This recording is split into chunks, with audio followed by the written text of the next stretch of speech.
بسم اللہ ہمارے الرحمن بنیادی الرحیم۔ معاشرتی ناظرین تقاضے کرام، تحریر و میرے آپ بیان، کے آرٹیکل ذکاوت کا موضوع ہے الحسن۔ بنیادی معاشرتی تقاضے۔ معاشرے میں مشترکہ مفادات، سب جانتے ہیں کیا ہیں مشترکہ مفادات معاشرے کے۔ ان کی ادائیگی کے سلسلے میں افراد کا یعنی عوام کا رضاکارانہ تعاون ہی اچھے معاشرے کی بنیاد ہے۔ ایک اچھے صحت مند معاشرے میں ہر شخص کو نہ صرف اپنی ذمہ داریوں کا جاننا بہت ضروری ہے بلکہ ان کی ادائیگی بھی اس کا اخلاقی فرض ہے۔ ہمارے معاشرے میں گھر کی ذمہ داریوں کو تو پورا عموماً محسوس کیا جاتا ہے، پورا کیا جاتا ہے، مگر گھر سے باہر کے امور میں ہماری انفرادی اور اجتماعی سوچ بہت محدود ہے۔ درج ذیل مضمون میں ہمارے ایسے ہی معاشرتی تقاضوں کا احاطہ کیا گیا ہے۔ اس کیفیت کا ذمہ دار کوئی حکومت یا فرد نہیں بلکہ صدیوں پر پھیلے ہوئے عوامل ہیں۔ ہم اگر انفرادی اور اجتماعی سطح پر ان تقاضوں کو پورا کریں تو یقیناً ہم ایک صحت مند معاشرے کی تشکیل کر سکتے ہیں۔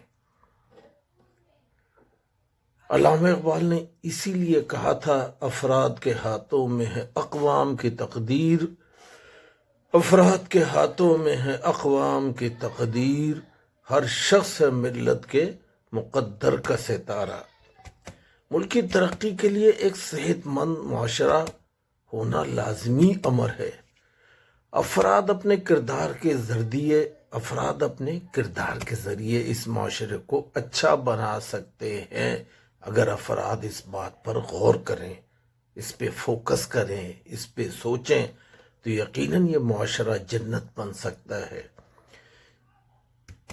مگر ضروری ہے کہ ہم معاشرے میں اپنی ذمہ داریوں کو صحیح طور پہ سمجھیں۔ معاشرے کی بنیادی اکائی فرد یا انسان ہے۔ ہم سب سے پہلے انسان ہیں، بعد میں سب کچھ۔ بنیادی انسانی حقوق کا مکمل ادراک، جس کا ہمیں ادراک ہے ہی نہیں کہ بنیادی حقوق کیا ہیں، ہماری ذمہ داریاں کیا ہیں، دوسروں کی ذمہ داریاں کیا ہیں، پڑوسیوں کی ذمہ داریاں کیا ہیں، گلی کے اندر کس طرح ہمیں بیہیو کرنا ہے، کون سی زبان استعمال کرنی ہے، کون سے اخلاق ہمیں استعمال کرنے ہیں، ہمیں ان کا ادراک ہی نہیں، اور ہم ان کو پورا نہیں کر سکتے۔ انسانوں کو بنیادی حقوق مہیا کرنا معاشرے اور حکومت کی ذمہ داری ہے۔ ہمیں اس بات کا پتہ ہی نہیں کہ ہر آدمی کا ایک پرائیویسی زون ہے، اس کے اندر کسی اور کا داخلہ اس کے حقوق کو غصب کرنے کے برابر ہے۔ مگر ہم سمجھیں تو طاقت کے نشے میں ہم بہت سارے انسانی حقوق ملیا میٹ کر دیتے ہیں، اور ہم سمجھتے ہیں بنیادی حقوق میں 3 چیزیں بنیادی ہیں۔ بنیادی انسانی حقوق میں آزادی، انصاف اور امن کے ساتھ زندہ رہنے کا ہر انسان کو حق حاصل ہے، اور انسانوں کو کسی بھی معاشرے میں مساوی حقوق دیے جانے چاہیے۔ ہر انسان آزادی کے ساتھ اپنی بہتری کے لیے ہر ممکن جدوجہد کرنے میں مکمل آزاد ہو۔ حکومتیں، افراد یا اداروں کی اس جدوجہد کو مکمل تحفظ فراہم کریں۔ ان بنیادی حقوق کو ہر جگہ مشتہر کیا جائے تاکہ لوگوں کو پتہ چلے، لوگوں کو پتہ ہی نہیں، تاکہ عوام الناس کو ان کا مکمل شعور ہو۔ کسی انسان کو کسی دوسرے انسان پر فوقیت قومیت، رنگ، نسل، جنس، زبان، مذہب اور سیاسی جتھا بندی کی وجہ سے نہیں حاصل ہوگی۔ قانون کی نظر میں تمام انسانوں پر بلا کسی استثناء کے ایک ہی جیسا قانون نافذ العمل ہوگا۔ عدالتیں ہر شخص کو بنیادی حقوق کی مکمل حفاظت فراہم کریں گی۔ کسی بھی شخص کو بلا وجہ نہ گرفتار کیا جائے گا، نہ محبوس رکھا جائے گا، نہ ہی ملک سے نکالا جائے گا۔ کسی بھی شخص کو کسی بھی الزام کی صورت میں کھلی عدالتوں میں دفاع کرنے کا مکمل حق ہوگا۔ جب تک کسی بھی شخص کو عدالت میں باضابطہ طور پر سزا نہ ہو، اس وقت تک وہ شخص معصوم ہی رہے گا۔ کسی شخص یا ادارے کو کسی بھی شخص کی پرائیویسی، کسی بھی گھر میں زبردستی داخل ہونے کا یا اس کی خط و کتابت کو پڑھنے کا یا اس کی عزت و وقار سے کھیلنے کا حق حاصل نہیں ہوگا۔ کسی بھی در اندازی کی صورت میں ہر شخص کو قانون کا مکمل تحفظ حاصل ہوگا۔ ہر شخص کو تحریر، تقریر، اپنا مذہب رکھنے کی مکمل آزادی ہوگی۔ ان حقوق کے حوالے سے یہ بات بالکل واضح ہو جاتی ہے کہ ہر شخص کو ترقی کرنے کا پورا حق حاصل ہے، مگر یہ تمام چیزیں ایک پرامن معاشرے میں ہی حاصل ہو سکتی ہیں۔ پرامن معاشرہ کیسے وجود میں آ سکتا ہے؟ اس کا جواب آسان ہے۔ ایک ایسا معاشرہ جو نظم و ضبط سے چلے، جہاں قانون کی حکمرانی ہو، انصاف مہیا کیا جاتا ہو بلا تخصیص، استثناء اور بلا تاخیر کے۔ یہ تاخیر کا بھی بڑا مسئلہ ہے، کیونکہ یہاں تو تیسری نسل جا کے انصاف وصول کرتی ہے، جب تک انصاف کے مقصد ہی فوت ہو جاتا ہے۔ اور یاد رکھیے، جب امن ہوگا تو سرمایہ کاری ہوگی، ترقی ہوگی، روزگار کے مواقع بھی پیدا ہوں گے۔ ایسے معاشرے کو حاصل کرنے کے لیے ضروری ہے کہ حکومتی سطح پر بنیادی حقوق تمام ذرائع استعمال کرتے ہوئے مہیا کیے جائیں۔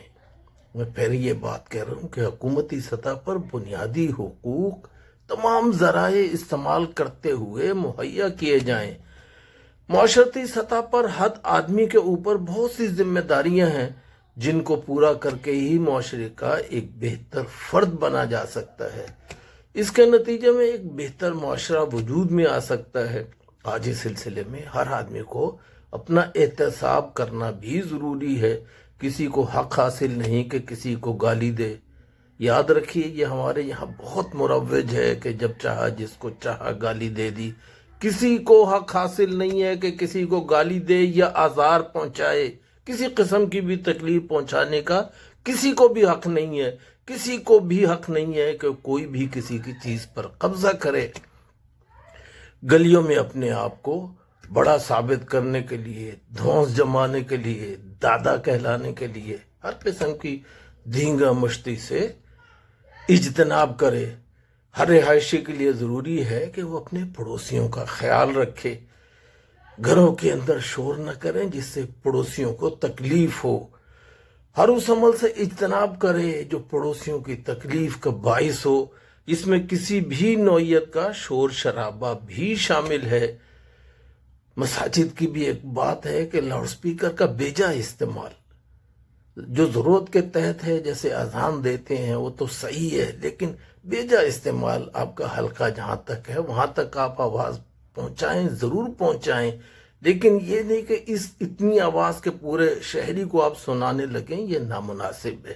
اس سے بیماروں کی اور طالب علموں کی آزاری ہوتی ہے۔ بیمار لوگ اس سے بڑا پریشان ہوتے ہیں۔ بعض اوقات ہارٹ پیشنٹس کے لیے بڑی تکلیف دہ ہوتی ہے اونچی آواز۔ اسی طرح ریڈی والے جو گلیوں میں، آج کل تو ریڈی والوں نے بھی لاؤڈ سپیکر رکھے ہوئے ہیں، آپ نے دیکھا ہوگا، اور لاؤڈ سپیکر کے اوپر بھیک بھی مانگ رہے ہیں اور چیزیں بھی بیچ رہے ہیں۔ اس کے اوپر کچھ پابندی ہونی چاہیے شور شرابہ کرنے پہ۔ ہمارے کسی بھی عمل سے عوام الناس کو تکلیف نہیں ہونی چاہیے۔ والدین کو بھی اپنے اپنے بچوں کی تربیت کرنی چاہیے، زور دینا چاہیے تربیت پر۔ ان کو ہر ممکن کوشش کرنی چاہیے کہ بچے گالیاں نہ دیں۔ گالیاں دینا ایک بہت ہی بری عادت ہے۔ بچوں کی لڑائیوں کی حوصلہ شکنی کی جائے۔ اس سے آگے معاشرے کے ذمہ داروں کی یا اہل حکومت کی ذمہ داری ہے کہ خلاف ورزی کرنے والوں کا مناسب محاسبہ کرے۔ اہل حکومت کو اپنی ذمہ داریوں کا صحیح ادراک ہونا بہت ضروری ہے۔ یہاں تو یہ بھی نہیں، حکومتوں کو بھی نہیں پتا کہ ان کی ذمہ داریاں کیا ہے، کس کا کیا کام ہے۔ اب جتنے بھی کارپوریٹ سیکٹرز کے کمپنیاں ہیں بڑی بڑی، اس میں ہر شخص کی ذمہ داریوں کو تعین کر دیا جاتا ہے، ان کی بیٹھنے کی جگہ پہ وہ ذمہ داریوں کو لکھ کے لگا دیا جاتا ہے۔ اسی طرح اہل حکومت کو بھی اپنے ذمہ داریوں کا صحیح ادراک ہونا بہت ضروری ہے۔ گلیوں کو صاف رکھیں، یہ ہماری ذمہ داری ہے، اخلاقی ذمہ داری ہے۔ کچرا نہ پھینکیں، گندگی نہ پھینکیں۔ رہائشیوں کو مکمل تعاون کرنا چاہیے۔ سر سید احمد خان نے آج سے 150 سال پہلے تحریر کیا تھا کہ لندن میں گلیوں کی صفائی وہاں کے باشندے خود بھی کرتے ہیں۔ ہمارا طرز عمل آج بھی اس سے متضاد ہے۔ متعلقہ اداروں کو بھی اس سلسلے میں اپنا کردار ادا کرنا چاہیے۔ گندگی پھینکنے اور اٹھوانے کے لیے مناسب جگہ اور انتظامات کی ضرورت ہے۔ صفائی پر معمول عملے کو صرف صفائی کے کاموں کے لیے استعمال کیا جائے۔ اکثر ان لوگوں کو دوسرے کاموں کے لیے لگا دیا جاتا ہے جو کہ حرام خوری کے زمرے میں آتا ہے۔ متعلقہ اداروں کے ذمہ دار ان کے کاموں کی مناسب نگرانی کریں۔ اچھا کام کرنے والوں کی مناسب حوصلہ افزائی کی جائے۔ یہ جو محکموں کے سربراہ ہیں یہ حیران ہوں گے یہ سن کر کہ ان کی بھی ذمہ داری ہے کہ اپنے دفاتر کو صاف رکھیں۔ مینٹیننس کے پیسے ہڑپ نہ کوئی کر رہا ہو۔ ٹوائلٹس وغیرہ کو صفائی، اس کی انسپیکشن کبھی نہ کبھی ان کو کرتے رہنا چاہیے۔ اسی طرح اگر آپ دیکھیں ہمارے پبلک کے مقامات، سینکڑوں مقامات ہیں جو سیاحوں کی کشش کا سبب بن سکتے ہیں، مگر ان سیاحوں کی بنیادی ضرورت پورا کرنے کے لیے ابھی تک کوئی توجہ نہیں دی گئی۔ شہروں میں بیت الخلاء بہت ہی محدود پیمانے پر اور انتہائی گندی حالت میں ہے۔ پتہ نہیں کیوں ہمارے یہاں ٹوائلٹس کبھی بھی صاف نہیں ہوتے، خاص طور پہ یہ سڑکوں کے اوپر یا پبلک پلیسز کے اوپر۔ مزید برآں ان کی رہنمائی کے لیے کہ ٹوائلٹ ہے کس جگہ، اس کی لوکیشن کیا ہے، رہنما بورڈ بھی نہیں ہے۔ یہ چیز بنیادی اخلاقیات کا حصہ ہے کہ آنے والے مہمانوں کو سب سے پہلے بیت الخلاء کے مقام سے آگاہ کیا جائے۔ ہمارے تمام شہروں میں عوام الناس کے لیے بیت الخلاء کی عدم موجودگی بھی گندگی پھیلنے کا بڑا سبب ہے۔ عام شہری کی ذمہ داری ہے کہ صفائی کا خیال رکھے۔ گندگی پھیلانے سے اجتناب کیا جانا چاہیے۔ جگہ جگہ تھوکنا، پان کی پیک تھوکنا غیر اخلاقی حرکت ہے۔ کراچی اور پورٹ میں لفٹ کے سائڈ سے اگر آپ دیکھیں تو پوری دیوار 8 منزلہ پیک سے بھری ہوئی ہے، تھوک سے بھری ہوئی ہے۔ اس سے اجتناب کرنا چاہیے، یہ غیر اخلاقی حرکت ہے۔ ہمارے شہروں میں پبلک ٹرانسپورٹ کی حالت بہت ہی خراب ہے۔ اس کو بہتر کرنے کے لیے بڑے منصوبے بننے چاہیے تاکہ مستقبل میں اس مسئلے پر قابو پایا جا سکے۔ یہ بہت بڑا مسئلہ ہے، انسانی مسئلہ ہے۔ اچھی پبلک ٹرانسپورٹ مہیا کرنا حکومت کی ذمہ داری ہے۔ ایک اچھا ٹریفک نظام عوام الناس کے بہت سے مسائل حل کر سکتا ہے۔ اس سلسلے میں دنیا سے بہت کچھ سیکھنے کی ضرورت ہے، ہم بہت پیچھے ہیں۔ بینکاک میں گیا تھا ایک دفعہ، وہاں پہ ماس ٹرانزٹ ریل بنائی گئی ہے۔ وہ ہمارے یہاں کراچی، لاہور، اسلام آباد میں بھی بنائی جا سکتی ہے۔ لاہور میں تو خیر الحمدللہ بن گئی، اب اسلام آباد، کراچی میں تو بہت ضروری ہے۔ آبادی کا ہم بے اندازہ اضافہ ہو چکا ہے۔ شہروں کے درمیان تیز رفتار ٹرینیں چلائی جا سکتی ہیں تاکہ لوگوں کا وقت بچے، مگر ان کے بننے میں بھی مافیا ایک رکاوٹ ہے۔ مافیا کے مفادات کے محافظ اسٹیبلشمنٹ اور حکومت میں شامل لوگ ہیں۔ ہمارے پبلک ٹرانسپورٹ کی تباہی کی یہی ایک بڑی وجہ ہے۔ اڈوں پر ہر طرح کی مافیا کام کر رہی ہے۔ لاؤنجز کے اندر لوڈرز بڑے افسروں کی آشیرواد اور انتہائی ڈھٹائی سے بہت سے نامناسب دھندے کر رہے ہوتے ہیں۔ لاؤنجز سے باہر ٹیکسی ڈرائیوروں اپنے ایجنٹس چھوڑی ہوئے چھینا جھپٹی کا مناظر اکثر ایئرپورٹس پر نظر آتے ہیں۔ لوڈرز